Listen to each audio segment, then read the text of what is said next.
Hi everyone, so welcome back to week 4. I just wanted to take you on a bit of a more detailed overview of your critical assignment.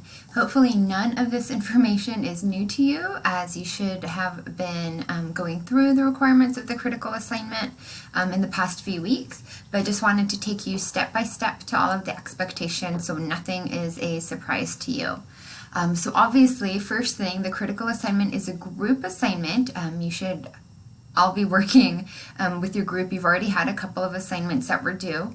Each one of your groups have already chosen a topic of interest and a priority population. So remember, if you let me know that you are focusing on, oral health for school-age children, that's a good target population, the school-age children, but be specific. So are you targeting 6 to 10-year-olds in Riverside County, and where are those children coming from? So are you accessing a specific dental clinic? Are you accessing children through a school and then creating an intervention in conjunction with a dentist or other healthcare providers? So be specific where that population is coming from. Okay, your group will apply qualitative and quantitative research methods for needs assessment data collection. Remember, this week you also have a needs assessment that is due. So some of that may be qualitative data, qualitative meaning observations and other information that you're gathering from surveys. Quantitative data may come in the form of demographics or stats. Maybe you find that 50% of your population has not had the proper dental care, even by the time they reach middle school, for example. So that would be an example of quantitative data, something with numbers attached to it. Your group will also identify positive and negative predisposing, enabling, and reinforcing factors. Remember, those are your perfs that you turned in last week. Health disparities, so health disparities that relate to your priority population or to the topic, and also your priority population. Your group will also formulate effective program goals and objectives, making sure that those objectives are specific. You're using the SMART format. They're specific, they're measurable. The measurable component is what a lot of students seem to leave out. That they are, they are specific, they are measurable, they are realistic, and that they are time specific too, right? So one of your goals may be something like by the end of your program, children in 80% of children in your program will be brushing their teeth at least 2 times a day. Right? So that's realistic, it's doable, it's time sensitive. By the end of your program, at least 2 times a day, and 80% of your students will be doing that. So that's the measurable component. So how do we know that your objective was met? Okay, you'll be developing a program budget and a timeline that's due in a couple of weeks. So your budget needs to be specific, and you also need to provide a justification for each item in your budget. So for example, if you say we need $500 for office supplies, okay, well, I need you to be specific. So you need money for paper, for ink. If you're printing anything, don't forget the cost of the printer.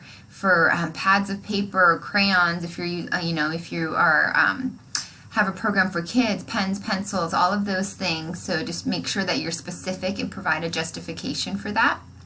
You're going to develop formative and summative evaluation strategies. So again, you'll be completing an assignment in a couple of weeks, but evaluation strategies. So how do we know that you've met your objectives? And also, a summative evaluation would be something to see if your entire program has been successful. Perhaps you do a pre-test and a post-test.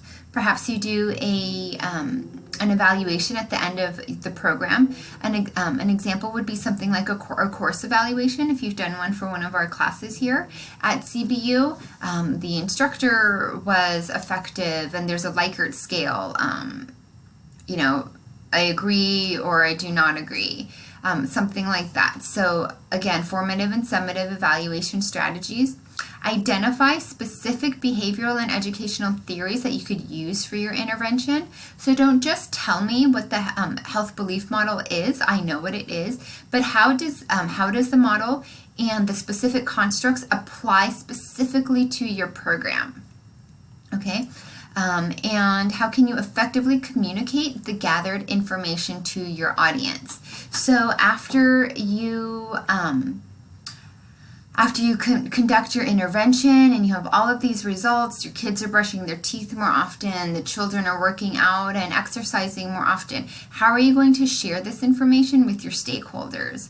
Okay, so make sure you effectively communicate that information too. So perhaps the school that you're working at allows you to share information on their website. Or maybe you visit, depending on what your policy issue or what your topic is, maybe you visit like a city council meeting to share everything that you've been doing in your program. So your group will report and support your findings, and also you will have already presented your rationale for choosing the topic. Okay. I think we've covered most of this. Be sure to include each section of the model that you chose specific to your chosen topic, including your evaluation. So again, if you are choosing, you're following the Precede-Proceed plan, but if you are choosing the health belief model or social cognitive theory, make sure you're using each of those specific constructs. Behavior or risk factors, make sure you're using each of those specific constructs and show us how they apply to your topic at hand.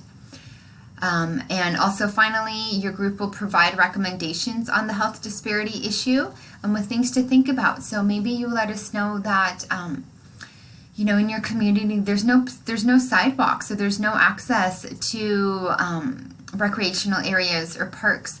There's a lack of buses, so there's a lack of transportation to be able to access healthcare. So what can we do with this? What are some recommendations that you have? You can't say that you're going to purchase everybody in the neighborhood cars, but what are some policy recommendations that you could make to be able to help your community? Okay, now most importantly, keep in mind that your critical assignment, this is a Precede-Proceed program plan presentation. So it's not a paper that you were submitting, but it's a presentation. So you may choose to do a presentation on PowerPoint, which is really popular, similar to my lectures. So you can have some PowerPoint slides with visuals. So you're going to want to include your budget and your Gantt chart. List in your bullet points your positive and negative predisposing factors, for example. So you'll have a visual component and also audio. So you need to make sure that you are narrating your entire presentation. So don't just throw in some audio on a couple of slides, but your entire presentation needs to be narrated or include some sort of audio. So if your entire group, let's say there's 4 members of your group, are standing in front of a classroom, imagine this is the same thing. So what type of information are you going to be sharing? You're going to have minimal information likely on your slides, but how are you discussing all of that information? You can ask some questions of the audience. Just really engage the audience, speak clearly, speak slowly, just make sure you are really engaging with us as well. So again, keep in mind that this is a presentation. So since it is a group assignment, you may decide that maybe 1 or 2 of your members will work on the PowerPoint presentation, the slides, and perhaps another couple of your members will work on the audio narration. So just make sure that each group is participating equally. You are taking all of your group members' feedback into account. And there will be a peer evaluation that we complete at the end of the course, which accounts for 20% of your final critical assignment grade. So your participation in your group is just really critical to your success in the class. And as always, the critical assignment has to be passed at an acceptable rate, which is 70%. So if your peer evaluation is worth 20%, it's going to make a big mark on your grade. Okay, reach out to me if you have any challenges, any concerns. Some other presentation formats, a lot of students use Prezi, which is really neat and interactive. You can add your voice to that too. If you are all local and can get together and just somebody can record a video, that's awesome. Go out to a park and record a video and just talk me through some of the issues that you've seen. I'm using Screencast-O-Matic to record this video right now, and it's awesome. It's a free website. You can record a 15-minute video for free, and it saves your video, which is much nicer for me than receiving a large PowerPoint file. And then sometimes there are some difficulties if your file's too large in uploading that to TaskStream. So Screencast-O-Matic is a great option. VoiceThread is a great option too. But you all are much more creative than me, much more technologically savvy, so just be really creative. Reach out to me if you have any questions on any of the requirements, on the groups, on on how to narrate. If you've never turned in a presentation before, I can chat with you about that. So hopefully you're a little bit more clear on what the requirements are. Again, reach out to me if you have any questions. Looking forward to the second half of the class together, and just thank you so much for all of your work that you've done so far in the class. Have a great week, everyone.